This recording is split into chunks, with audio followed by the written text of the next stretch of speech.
Should we start the show? Do you think we should start the show? Sorry, miss, do you think we should start the show? Yeah? Yeah? Should we start the show? Okay, should we start the show? Please welcome to the stage, it's Olga Koch! Hello, Auckland! Hello, Auckland! My name is Olga Koch, and I'm the first woman in history to ever turn 30 years old. Thank you! Thank you so much. I can finally play a teenager in a high school movie. Thank you. I love 30. The second I turned 30, I immediately realized that 30 is younger than 28. Any 20-year-olds in? Oh, you should be at home. It's late. No, because at 28, you're so filled with 30 panic that you're just like, oh my God, I need to get my ducks in a row. I need a pension, I need a mortgage, I need a partner. And then you turn 30, realize nothing has changed, and now you're doing MDMA again. It's fantastic. I cannot recommend 30 enough. I'm doing so many new things now that I'm 30. I'm moisturizing more.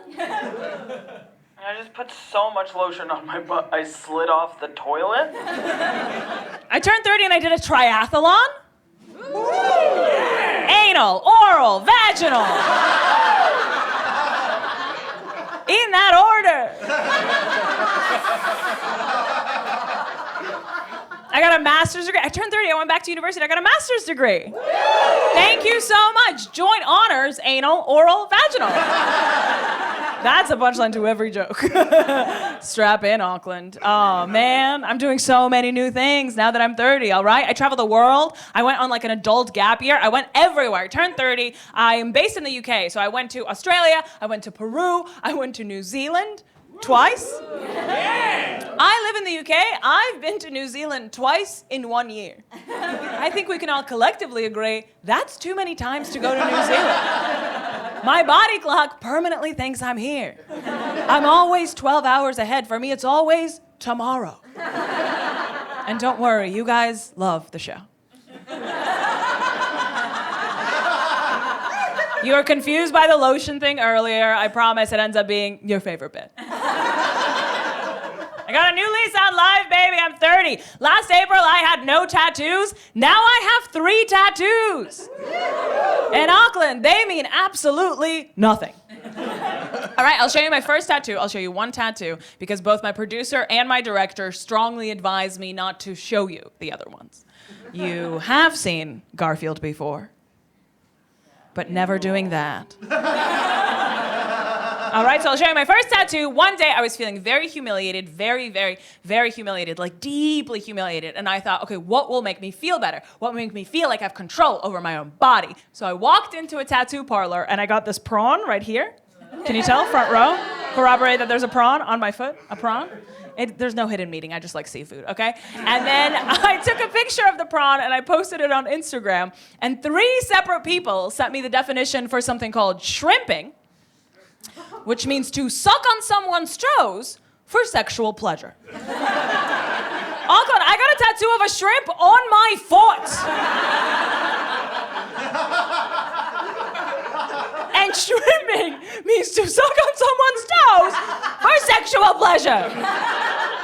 Thank God I'm into that. But it didn't really help with the humiliation that day, okay? I also was hanging out with a 7-year-old. Her parents were also there, who cares? And so me and the 7-year-old, we were playing with her mom's old Spice Girl Barbies. And you know how the Spice Girl Barbies have all the Spice Girl tattoos on them? So I was obviously like, hey, do you want to see my tattoos? And the 7-year-old just went, no. And the mom overheard the entire interaction, and the mom just went, that's probably good boundaries. And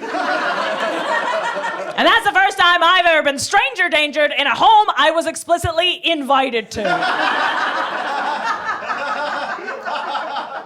The most exciting thing that happened to me at the age of 30, Auckland, the rumors are true. This year, I got both salmonella and HPV. Thank you! Thank you so much! Thank you! Salmonella and HPV, ladies, you can have it all. Olga, how'd you get salmonella? Thank you so much for asking. As I mentioned, I went to Peru. In Peru, I took a selfie with an alpaca, And then she spat in my mouth because she's freaky like that. Thank God I'm into that. And I was like, what's the worst that can happen? 7 hours later, I was pooping myself dry in a hospital bed. You don't see Joe Lycett doing that on Travel Man. I was shitting myself to death, and there wasn't even a camera crew to film it. But I looked so skinny. So yes, I did get salmonella from an alpaca spitting in my mouth. How did I get HPV? Same exact way! That's a joke. I have no idea how I got HPV. I have some idea how I got HPV. Look, I got a pap smear, like a responsible adult, right? And then I got a letter from the National Health Service, the NHS, in the UK, where I live, saying that I got a bad pap smear and that I had HPV. And I don't know if anyone here has ever had the luxury or the privilege of receiving this very formal, very scary letter from your national healthcare provider, but this letter just opens with, "Hey, slut." All lowercase. I know that's not what it says. I know it says, "Dear Olga Koch, we're writing to inform you that following your pap smear, we're diagnosing you with being a dirty little slut." And then this letter from a National Health Service provider proceeds to be the most sarcastic letter I have ever read in my life, okay? The NHS just keeps saying shit like, "Well, does it make you feel any better that 1 in 4 women is a slut? Does it make you feel any better that being a slut cannot be diagnosed in a man?" Well, you're a slut, okay. And you might die. What? We're not saying the two are related. We're just giving you two isolated pieces of information in the same letter. You're a slut who might die. Does it make you feel any better that everybody dies? No? Well, don't shoot the messenger. Don't even touch the messenger, you dirty little slut! And then in the bottom of the letter it says, "Here's the time and place for your cervical scraping, parentheses, not recreational." So then you rock up to your cervical scraping, you kick open the door of the waiting room, you go, "How do you do, you fellow raw-dogging legends? Fellow barebacking aficionados? You're lighting each other's cigars, it's a great vibe, they're my people. Bumping prawn tattoos, how'd you get in here, shrimping?" Some of you need to lighten up. Everybody gets HPV at least once before they die. At least that's what the letter said. And some of you may be confused as to what HPV is. And that's because you're a man, and you've definitely given it to someone. This year I had my first ever threesome. So I've given HPV to at least 2 people. Come on! Yeah! I had a threesome in Sydney, Australia. Olga, why go all the way to Sydney, Australia to have a threesome? Why not have one in the UK where you live? Well, it's difficult enough to have sex with one person who goes, "May I come, please?"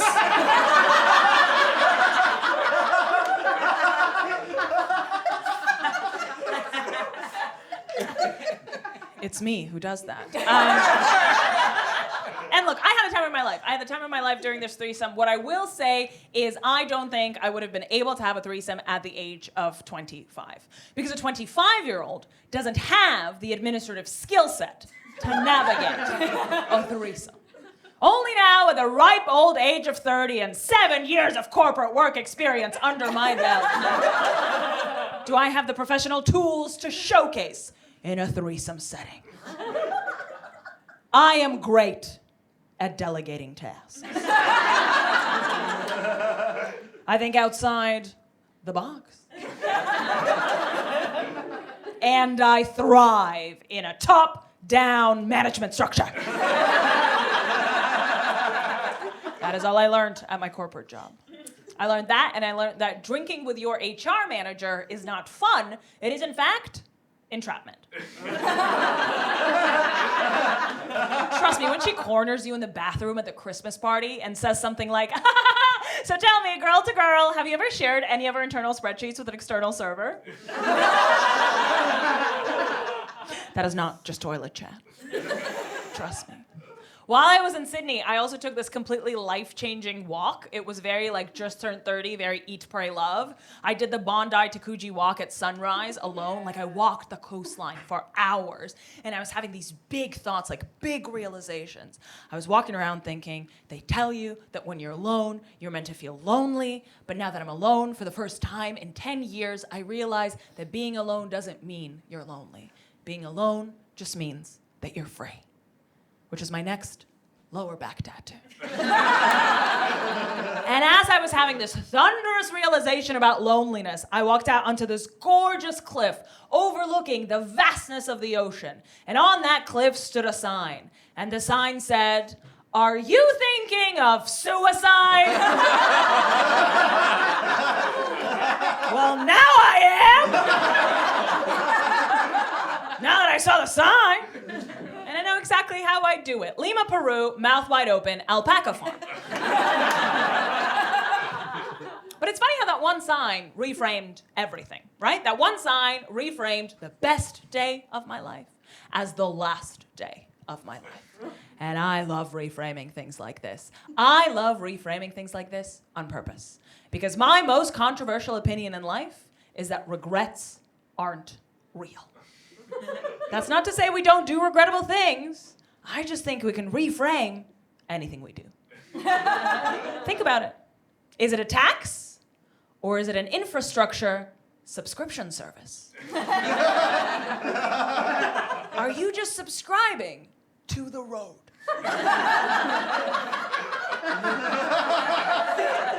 Did Elizabeth Holmes defraud her investors? Or was she just pranking? Did you cheat? Or is he just bad at forgiveness? That's why whenever I do anything questionable, I just say, it made me the woman I am today. And the woman I am today is a dirty little slut, okay? So this dirty little slut went to a wedding in New Zealand. And on the way to New Zealand, I even joined the Mile High Club. I had an orgasm on an airplane. I still think it counts, okay? I took a weed edible on this very long flight from London to Auckland, New Zealand. And then I put on the movie The Lost City, starring Channing Tatum and Sandra Bullock. And I had what I can only describe as the most powerful orgasm I have ever had in my life. To a scene where they don't even kiss. Auckland, I came to a car chase. I did a big cum watching one car chase another car. And I don't know if anyone here has ever had to cover up the fact that they were climaxing on an airplane, but the more you try to cover up the fact that you're climaxing on an airplane, the more it looks like you're climaxing on an airplane. And the guy sitting next to me knew exactly what was happening because he kept looking at me and then the screen and then me and then the screen, watching us like tennis. And I was so high and I was so paranoid. What I'm trying to say is I spent $24.99 on in-flight Wi-Fi just to Google the phrase, "Is it legal to come on a plane?" Inconclusive. And I was excited to go to this wedding, okay? Again, controversial opinion. I love hanging out with married couples. Third wheeling gets a bad rap, but there is no one in the world I'd rather hang out with than a married couple. Because there's no one in the world who wants you to think they're still fun more than a married couple in front of their single friend. You can make these motherfuckers do anything, and they will pay for it. This year, I did acid for the first time in my life with a married couple. I smoked my first ever cigar with a married couple. I had a threesome with a married couple at the time. And it was like a really fancy wedding I was going to, okay? They pulled out all the stops. We're talking canapes, waiters, black tie. At some point at this wedding, they brought out something called a duck press. I'm a vegetarian. I was. I was until they brought out a duck press. A duck press is this really intricate metal contraption that puts tremendous pressure onto cooked duck bones and then extracts liquid from those bones and turns that liquid into a sauce. So what I'm trying to say is, at this wedding, I went from not eating meat at all to saying, meat isn't enough, juice the bone.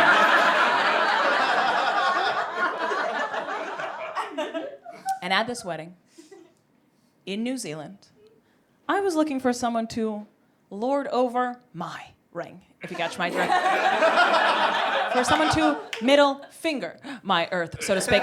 Someone I could serve myself to as second breakfast. And the reason those jokes don't really work is because they require you to both know Lord of the Rings and have sex. And those circles never cross. And inevitably there'll be someone in the audience desperate to tell me that second breakfast is actually a reference to The Hobbit and not a reference to Lord of the Rings. And honey, I guess we know which circle you're in. And I think I had my sights set quite realistically at this wedding, okay? I was maybe looking for second place prize of wedding hookups, which is, of course, best man.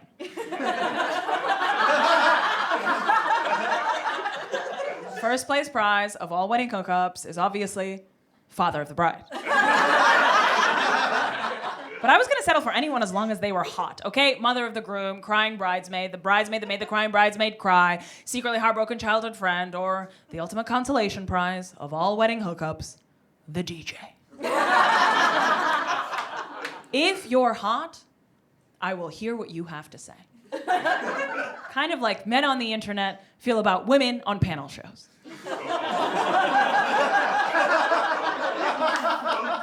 Look, I love having sex with hot people. Has having sex with hot people come to Auckland yet? It's good. It's good stuff. It's called having sex with hot people. Is this relatable? Guys. Having sex with hot people is good stuff. You should try it, okay? I love having sex with hot people. Some stuff is overhyped, but I love having sex with hot people. I had sex with a femme woman for the first time this year. Okay, where are the allies at? Let's try that again. I had sex with a femme woman for the first time this year. Maybe don't fetishize two women having sex. No, we kid. No, because the thing is, I'm a bisexual woman who mostly dates men, and I'm obviously generalizing here. I'm painting in broad strokes, but your experience is usually like you come out as a bisexual woman who mostly dates men, and then you join a bunch of other bisexual women who mostly date men in a queue to the closest butch. Because the butch looks like they know what they're doing. But after having some incredible sex with a feminine lady with long hair, I had this earth-shattering realization. The femmes can fuck each other. And when the other girls in the queue find out about this, oh, your stock is going down, Mae Martin.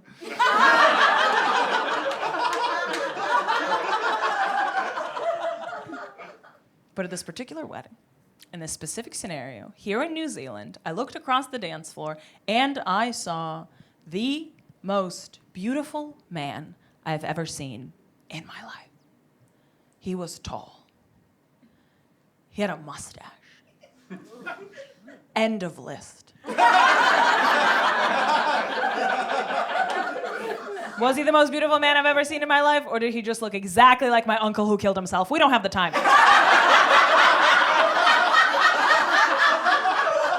It's not that sad of a story. He took a walk in Sydney. Don't worry. There's a sign there now. So we're gonna call this man from the wedding Freddy, because it's just close enough to his real name, so you can look him up on Instagram after the show, but just different enough for him not to threaten legal action, I think. So I walk across the dance floor. Freddy and I start chatting, and you guys can guess the rest. Imagine Taylor's Oldest Time from Disney's Beauty and the Beast playing. We fucked in my hotel room! We wake up the next morning and we say, this was so much fun. We should do it again sometime. But Freddy lives in New Zealand, and I live in the United Kingdom. So the only logical solution is to meet 3 months later in Tokyo, Japan. Now imagine Taylor's Oldest Time from Disney's Beauty and the Beast playing in Japanese. Freddie and I spent the next 3 months of our lives planning the trip of a lifetime. We spent it in admin bliss. I fucking love admin, okay? I'm a freak in the sheets, the spreadsheets. People often ask me, Olga, was the threesome fun? Sure, the sex was great, but nothing ever came close to the pre-threesome logistics. Coordinating 3 separate calendars of 3 separate working professionals in their 30s? Nothing hotter than that. Maybe Sandra Bullock driving a car. Freddie and I planned that trip within an inch of its life, okay? We had a spreadsheet, an email chain, a text thread, a shared playlist. We were reading the same book so we can book club it when we arrived in Japan. Some days I'd wake up to nude photos of Freddie, but other days I'd wake up to an email summarizing his ventures into hotel price comparison websites. And whenever we weren't DMing on Instagram or flirting on Splitwise. How do you flirt on Splitwise? Easy. You purchase something for exactly 138 pounds and invoice them for half. 69 pounds. Hotter for me than it was for him because it's 144 New Zealand dollars. Look, whenever we were DMing on Instagram or flirting on Splitwise, I was staying up late every night, scouring the internet for any shred of information about the stranger that I was going on holiday with. It'd be 2 a.m. and I'd be like, ooh, a bachelor's in marketing. Ah, a ubiquitous female best friend that says perennial +1 to every social occasion and every family barbecue. A shooting spree in downtown Denver. Turns out, different Freddy. Look, to be completely clear with everybody, it's not like I was in love with this guy. I was just so excited to meet someone who was as horny about admin and as admin about horny. As me. I distinctly remember going to dinner with my friend Ewan, and over dinner, I would not stop talking about all this sex that I was gonna have, and we were both just like, okay, so do I pierce the condom or just microwave it? This is a joke! No one's putting a condom into a microwave. That's how Oppenheimer was made. Guys, obviously I'm kidding. No, women don't do that. No one's fucking piercing a condom. I'm a feminist. I believe in a woman's right to choose to trap a man in a pregnancy. Guys! I feel like you don't feel like you're allowed to laugh. It's okay. Women don't do that. No one's putting a condom into a microwave. Women don't pierce condoms. We just say that we're on the pill. Being 30 is such a mindfuck because your entire body's like, I want a baby! And your brain's like, I am baby!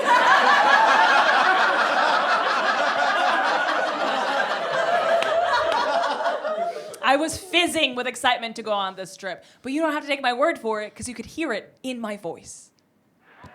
I'm currently at Heathrow Airport, Terminal 5, polishing off a vegan porridge.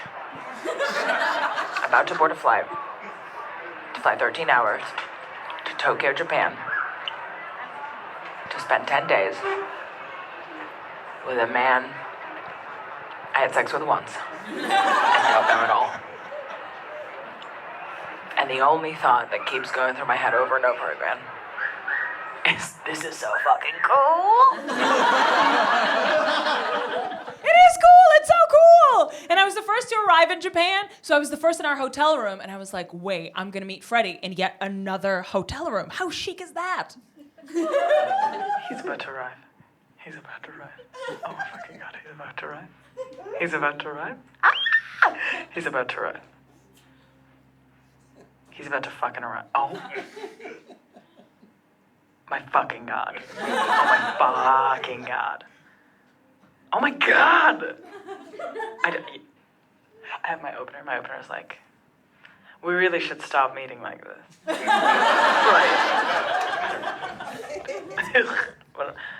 we really should stop meeting like this. Can you imagine? As I mentioned, this year I got a master's degree. And people often ask me, Olga, what's it like going back to university at the age of 30? Well, the entire experience can be summed up with the time a 22-year-old tried flirting with me by saying he was into old Hollywood classics. Like Step Up 2.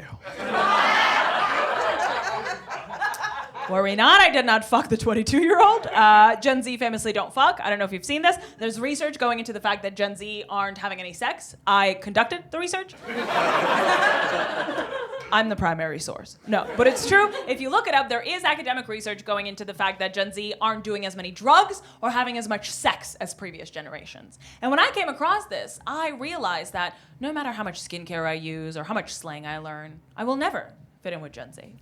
It won't be my hands that give me away. It'll be what I'm doing with it!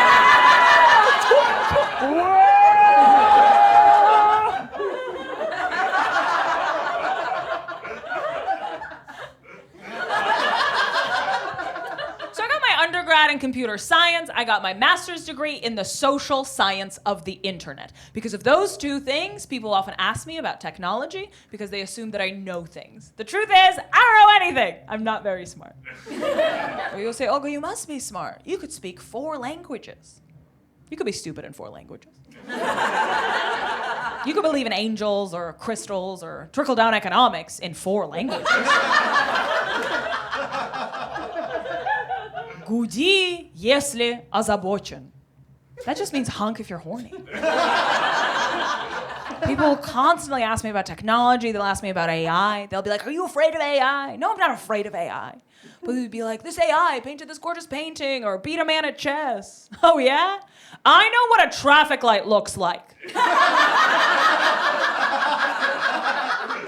I'm not afraid of AI. My master's thesis focused on something called parasocial relationships. Parasocial relationships is a term that was coined in the 1950s by 2 academics to refer to the one-sided personal attachment that audiences at home developed with talk show hosts. And people still develop these parasocial relationships with talk show hosts today, apart from, of course, James Corden. That is the first academic instance of a parasocial rivalry. But thanks to the rise of social media, we are now developing these parasocial relationships with everybody, not just talk show hosts.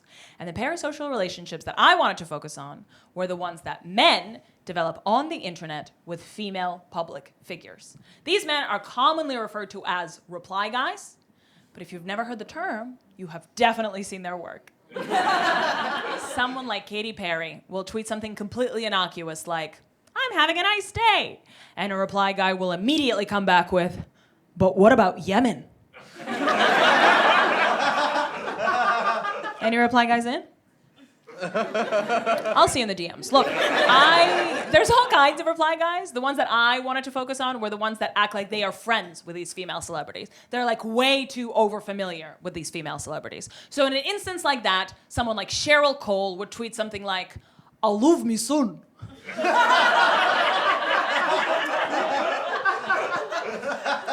I got a dialect coach for that. Thank you, Diane. Worth every penny. Okay, so Cheryl Cole says, I love me son. And then like an overfamiliar, super friendly reply guy will say something like, they grow up so fast. And it's like, who the fuck are you? According to your profile picture, you're a fucking car. You ever seen the worst tweet you've ever come across and you're like, who the fuck is posting this? And it's just a Ford Fiesta. Challenging you to a fight in a parking lot. Though to a Ford Fiesta, a parking lot is home turf. That's my favorite joke of the show. Something for me, just the idea of a Ford Fiesta angrily driving in a mall parking lot. Furious about pronouns. Anyways, so when I first submitted my thesis, I was like, oh my God, this is gonna be a book. And then I got my marks back and I was like, oh my God, this is gonna be a musical. Then I heard myself sing, I was like, all right, this is a comedy show. Look, the reason I got a bad grade is because I kept interviewing my own reply guys. My academic advisor was like, this is not impartial. You can't just keep interviewing men who said you were hot on the internet. And I emailed back saying, I don't think I should incur academic penalties for having a perfect ass. Signed, Olga Koch, MSc, BBL. And I'll have you know, not all of them were men. One of them's a car. And look, it was really easy easy to go into these interviews condescending to these men, right? I was going in thinking, are you delusional? Do you not understand how social conventions work? Do you really think that you're friends with these women? But to be fair to them, within 1 minute of every single interview, all of the men immediately acknowledged that they knew they didn't know the women they were talking to. But even though they knew they didn't know the women they were talking to, they couldn't help feeling like they knew them. And think about it. Think about the stuff that we post on social media. People will post photos of the insides of their houses, selfies without makeup, ultrasounds of their unborn children. Ma'am, I've never met you. I don't need to see inside of you. An ultrasound is the duck press of porn. The boob is not enough. Send me the mammogram. 30 years ago, if you were exposed to any of that personal information, it would have to come from a friend or family member. So you can't really blame your brain for short-circuiting and assuming that you know the person whose menstrual cycle you've synced with via TikTok. So reply guys exist in this really contradictory space where they know they don't know who they're talking to, but they can't help feeling like they know them. But our feelings and our reality are mismatched all the time. Think about it. Do you miss your mom? Or is rent just due? I take advantage of this all the time. I'll bring a guy home, I'll put on some music, and he'll be like, I love you. And I'll be like, do you love me? Or am I just playing a song from when you had all your hair?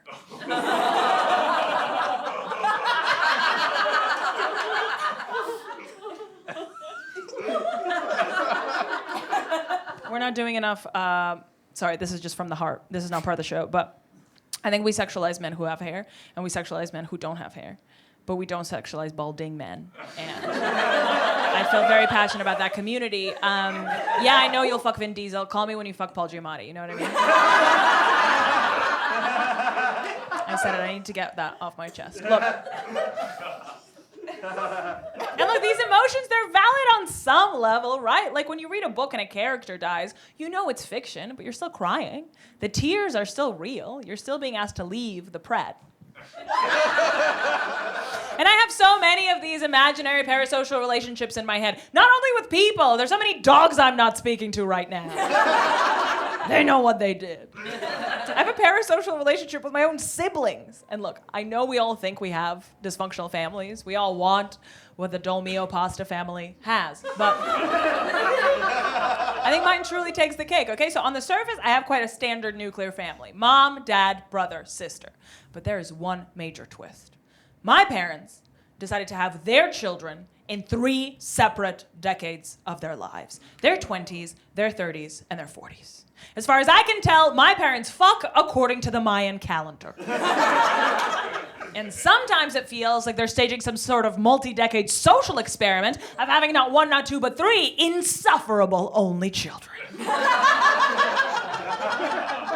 My sister's 42, I'm 30, my brother's 19. I'm over a decade away from both of them. I know nothing about them. Everything I know about my siblings, I've completely made up. Over a decade away in every direction. We had no crossover growing up. It felt like growing up in a haunted house. I'd walk around being like, Mother, was there a little girl here? I've seen her in photographs.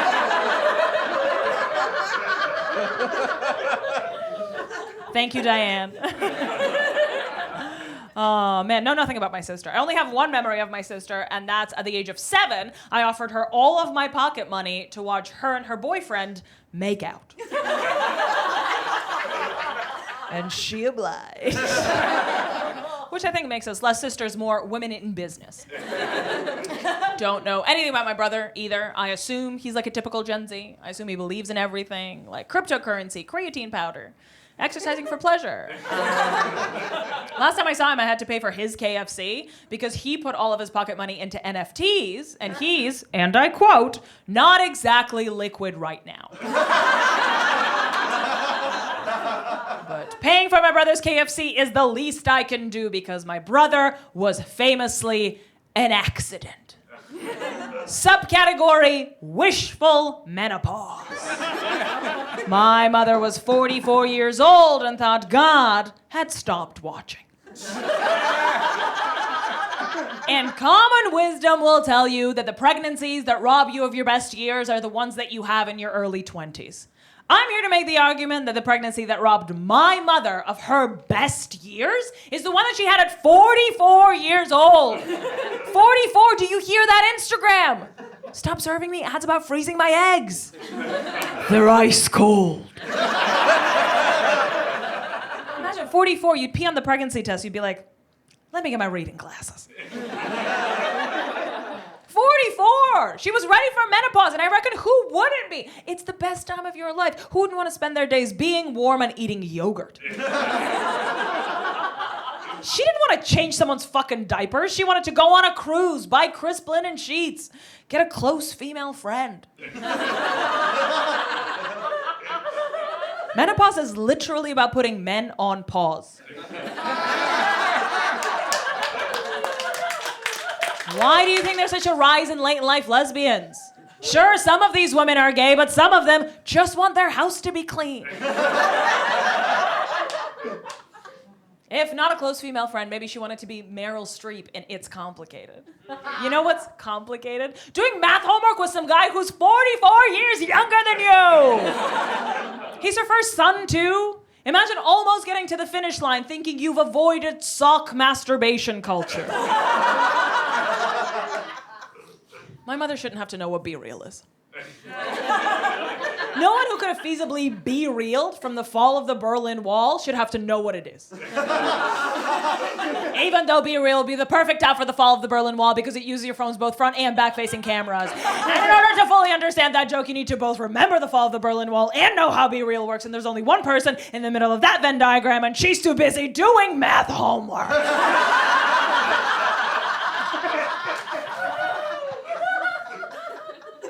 Any self-identifying youngs in the audience? Anyone self-identify as a young? Youngs? No youngs at all? Anyone under 25s? Any self-identify under 25s? Yeah? Who would? There was a wall in Germany. That's it. That's the extent of the audience interaction in my show. Thank you so much for coming. There was a wall in Germany. It split West and East Germany. The rest of you, Be Real is a camera app that takes a photo of both the front and the back of your phone. So imagine 1989. Communists in the front. David Hasselhoff in the back. Don't threaten me with a good time. What I'm trying to say is my mother should only be doing two things any menopausal woman wants to do. Number one, thinking of creative solutions to cover up her neck. And number two, emailing her friends in the largest font available. But the most powerful parasocial relationship that I have in my life is not with my siblings. It is, of course, with all of my husbands at the Magic Mike Live experience in London's Leicester Square. Has anyone here been to Magic Mike Live? Oh my God, yay. The rest of you, go right now. Okay, I go every Sunday to the matinee. It is my church. It is how I boost morale, okay? Some of you may be confused as to what Magic Mike Live is. I, too, was confused. The very first time I went to something called Magic Mike Live, I was like, hey, buddy, how about you put your pants back on and tell me what card I'm thinking of? Magic Mike Live is the brainchild of Lost City star Channing Tatum, the man who puts cum in dancer cum actor. Magic Mike Live is, in fact, a striptease show. Olga, why is it fun to see men take their tops off? So I can check for sure they're not two kids on top of each other wearing a trench coat. I have been hurt before. And yet it's a striptease show, but it is so much more than that. Because you feel like you really get to know the boys. Like there's this one guy, his name's the CEO, and it's just a fully naked man holding an espresso cup.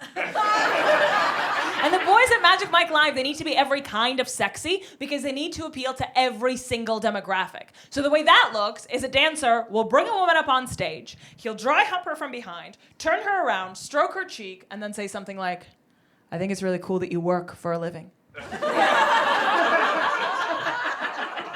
need to cover a lot of ground, every kind of sexy, right? So they'll be like, I see you, and I appreciate you. Backing that ass up. The boys at Magic Mike Live, they make you feel like you're the only girl in the room. The problem is there's 399 other only girls in the room. And we all paid for a lap dance. But there's only so many Magical Michaels there. So every lap dance is 7 seconds long. Enough to say, I love you. But not enough to hear it back.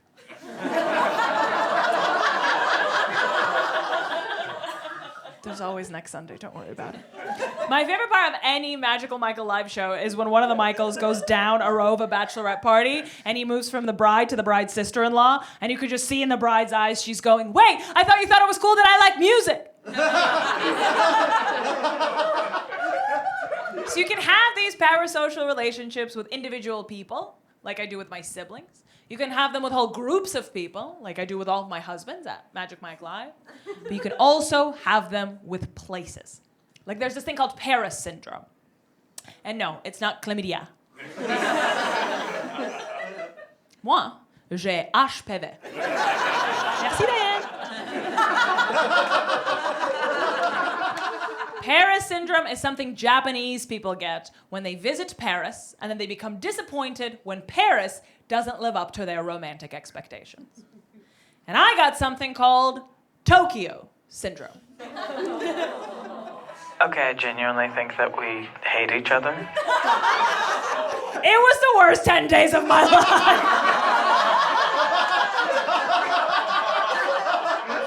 On the very first night, Freddy sat me down and he said, I know you think I'm just a hot guy from a wedding, Olga, but I'm actually a weirdo. What? Okay, Donnie Darko. The man had more red flags than a Soviet war march. Every single day, Freddy had to be real, truly to capture two of the most miserable people you've ever seen in your life. You ever seen a Be Real where both people are trying not to cry? Be real? That's the realest shit you've ever seen. Freddy loved to use his apps. I have to walk around the makeup aisle of a department store waiting for him so he can finish his Wordle. There's a 5-letter word for you, Freddy. Freak! One night we did karaoke and Freddy sang 3 separate Radiohead songs. He started singing one Radiohead song, then stopped, but only because he felt he chose the wrong Radiohead song. Here's a 5-letter word for you, Freddy. Creep! The entire time, he would not stop talking about how he was in love with his best friend, the one from the photos. We're gonna call her Brittany, because every time he talked about her, it was toxic. No, it's because every time he thought he was done talking about her, he'd bring her up one more time. He never kissed me on the mouth. Like, we still had sex because it was in the spreadsheet, but never kissed me on the mouth. It was like Pretty Woman rules. He asked me so few questions, and I had to force conversation so hard that at some point on this trip, I genuinely overheard myself utter the phrase, "Oh yeah? What's your landlord's name?"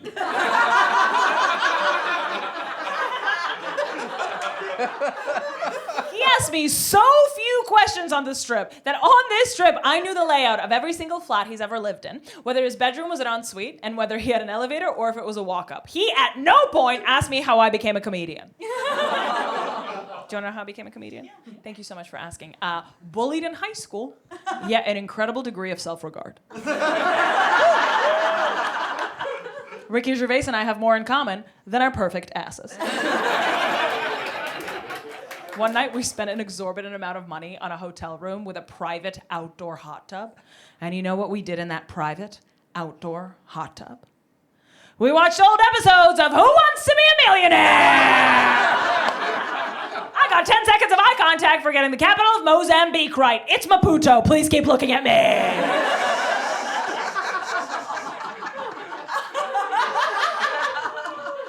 On the last night over dinner, Freddy in all earnestness looked up and he said, "You know what, Olga?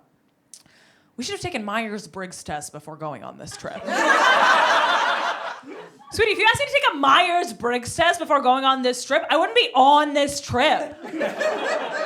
Now tell me your star sign. They say you can't be sad at a robot restaurant.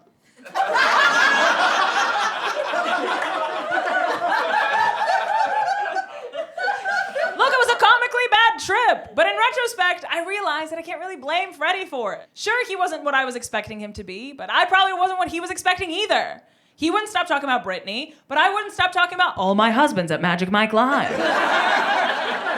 And in the 3-month period of planning this trip, we did so much projecting onto each other and so much extrapolating about each other because we were mostly talking to each other online. I think it's called Gestalt. You know the thing Gestalt? When you see the back of a dog and the front of a dog, and your brain just imagines the rest of the body of the dog. I think that's what Gestalt is. I can give you the formal definition of Gestalt, but you can fill in the blanks yourself.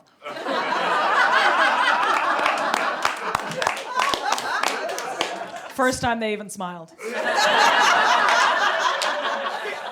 Got him! Sorry, thank you so much for coming. I really appreciate it. And in the 3-month period of planning this trip, mainly online, we did so much Gestalt that we clearly got carried away. And I wanted to see how it happened. I wanted to see why it is that it came about. And I actually came across an academic paper that touched upon this exact subject. It said, there's a whole apparatus designed to make people feel proximity and closeness to strangers on the internet, i.e. posts, stories, live streams, comments, reacts, etc. That is to say, the technology is deliberately built to make you feel like you know people online. And this is a quote from a paper called The Behavioral Patterns of Male Twitter Users with Regards to Female Public Figures by Olga Koch.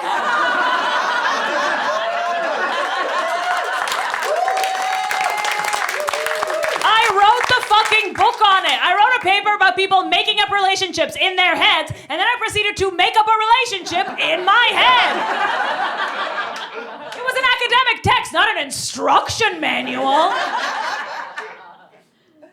Like I said, I'm not very smart. Some of you may also remember from the beginning of the show that I've been to New Zealand twice this year. Because in the 3-month period, when we were planning Japan, I happened to mention to Freddy that I had some gigs coming up later that year in Sydney, Australia. And I had already booked myself a gorgeous Airbnb staying with a lovely married couple. At the time. And when Freddy heard this information, he said, oh my God, why don't you come to New Zealand first? Since you're already coming to this part of the world, you could stay at my house, an amazing time, it will be great. What you need to understand is at this point, Japan was fully planned, and Mommy and Daddy were gagging for another spreadsheet. But after Japan, Freddy and I weren't exactly on speaking terms. But I had already booked myself a non-refundable flight from London to Auckland, New Zealand. And I knew I couldn't stay with Freddy, so I did the only thing I knew how to do, which was reframe. I called my agent and I said, I'm gonna break New Zealand. I will become huge in New Zealand. I will be the Peter Jackson of HPV jokes, the Jacinda Ardern of mime.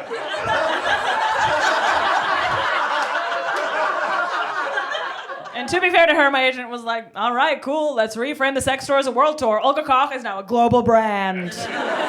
I'm posting on Instagram being like, Slay, I'm doing the New Zealand Comedy Festival. And all my friends are like, what is that?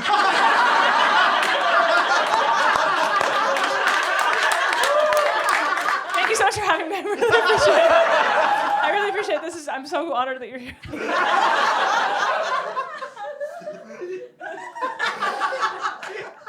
And the morning of my flight, I was sitting on my bathroom floor in my flat in London, getting all my toiletries together, packing up to get into my reframe taxi to board my reframe plane to get into my reframe trip to New Zealand, when I got a phone call from my friend Ewan of microwaved condom fame. He also hates that. And I realized that I hadn't caught him up with anything that happened in Japan.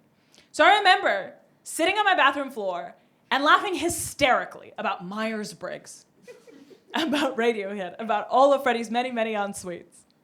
But when I hung up, I couldn't shake off the feeling that I was somehow lying.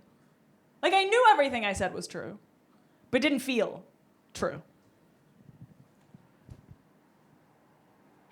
Repackaging it is funny, as opposed to humiliating or embarrassing which is what it was, this repackaging it as funny is actually, it's like a coping mechanism. I used to be really, really proud of myself and quite smug about the fact that I don't get embarrassed. I don't get humiliated. And I used to explain it to myself as, like, Olga, you've been doing comedy for years. You've bombed so many times. You, like, are stages of various sizes. And so the more you bomb, the less it hurts. And so then you sort of become desensitized to it, and then you stop being embarrassed. And I was very proud of that. But I do realize that I never really stopped being embarrassed or never stopped being humiliated. I just don't know how to deal with it now because I commodify it and turn it into content. And that's not a healthy way to deal with a thing. It's just a way to get out on top. And I think a lot of comedians start doing comedy because they got bullied in high school. And so the instinct is I make fun of me before you get to make fun of me. And it's really a way to get control in a situation where you don't want to be humiliated. And I think I'm so deeply, deeply humiliated by everything that happened in Japan. Humiliated that I'm embarrassed that I spent so much money and took so much time off. And I told all my friends and any stranger that would listen about this really exciting thing that was happening. And then it wasn't exciting, and then it was really embarrassing. But instead of sitting in it and dealing with it and confronting it, and sitting in that feeling, I just disassociated immediately. And instead of being the girl admitting that she's sad, just immediately hovered above my body, and I said, I can make money off of that. I disassociated, started floating over my body, and I said, this is content. This isn't sadness. Yeah. That is not the only realization that I had in my bathroom. I just put so much lotion on my butt. I just put on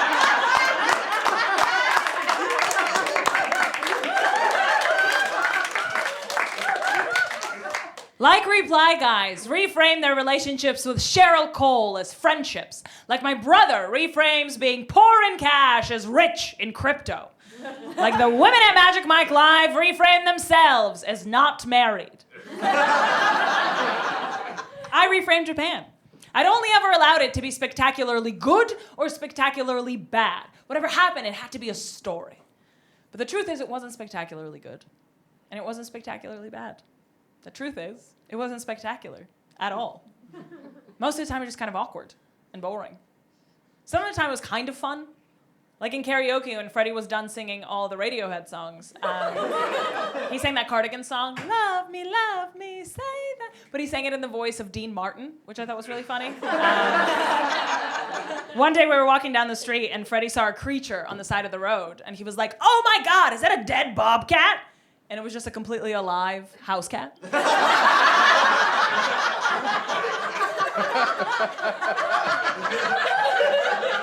I actually didn't mind watching old episodes of Who Wants to Be a Millionaire.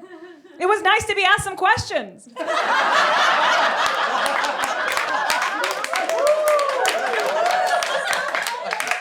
I guess it's just really sad when someone who told you he wanted to fuck you every day for 3 months doesn't really want to fuck you anymore.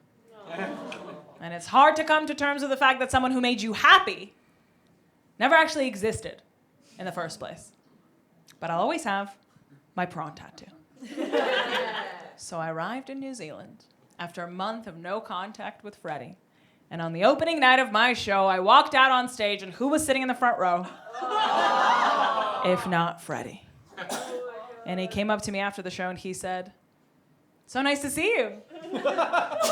What are you doing in New Zealand? And I immediately started crying because he knew exactly what I was doing in New Zealand. He had a spreadsheet with my flights in it. Sure, I can't blame him for not being the person I thought he was, but I can blame him for being a fucking asshole. And Auckland, you're never going to believe this, but he brought Britney to my show. And she was so pretty. I mean, I obviously stalked her before, but... The second I saw them together, it immediately made sense. Like, they've been best friends for over 20 years. They have so much history. I'm not a part of it. It immediately made sense to me. And it turns out that she's also a stand-up comedian. He has a type. And I was obviously curious, so I went to go see her show, and I came up to her after the show, and I was like, oh my God, it's so nice to meet you after I heard so much about you. And to be fair, she was very, very nice and very sweet. And we chatted for a bit. She was actually like super understanding about the whole thing. She was very chill. I told her I loved her show, and then I had sex with her.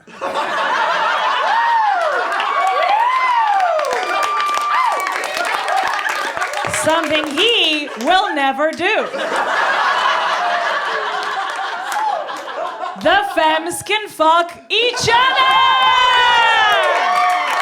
Of course I had sex with her. She's so hot. Are you kidding me? Does two women having sex to get back at a man pass the Bechdel test? Who's to say?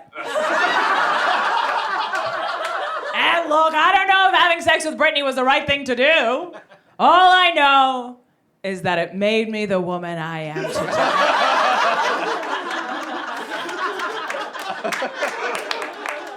And I still had some mixed feelings. Not for me. For me, Freddy's just some weirdo I met at a wedding, but I had them for her, right? Because this was different for her. This is her best friend of over 20 years. She says perennial +1 to every family barbecue and every social occasion. This is bigger for her. And the following morning, I could see in her face that she was deeply conflicted, right? And I was desperate to tell her that everything was going to be okay. Desperate to tell her that everything was going to get better, but I didn't know how to say it, and I didn't know what to say. So that morning, Brittany was the first to speak. That morning, hand on my heart, the very first thing that was said in that room was she turned to me, she looked me directly in the eye, and she said, "Do you want to go to Japan with me?"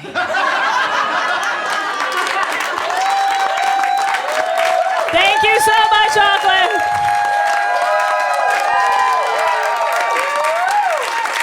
Thank you, Auckland. I know I don't know you, but I feel like I do. Good night.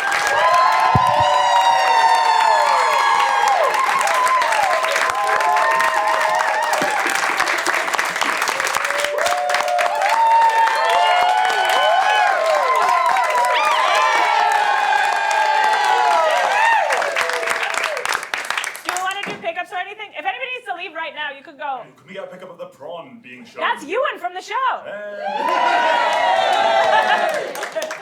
What are we doing? A pickup of showing the prawn tattoo at the start. The microphone is in your right hand. So some foot stuff is what you're Some asking good for? stuff, yeah, just for the freaks, please. We're also live streaming this on OnlyFans. No sound on that one. Just it's a foot cam. Can you imagine just a foot cam? Olga Koch, just the feet. We're doing a good foot cam. Not good. We got it.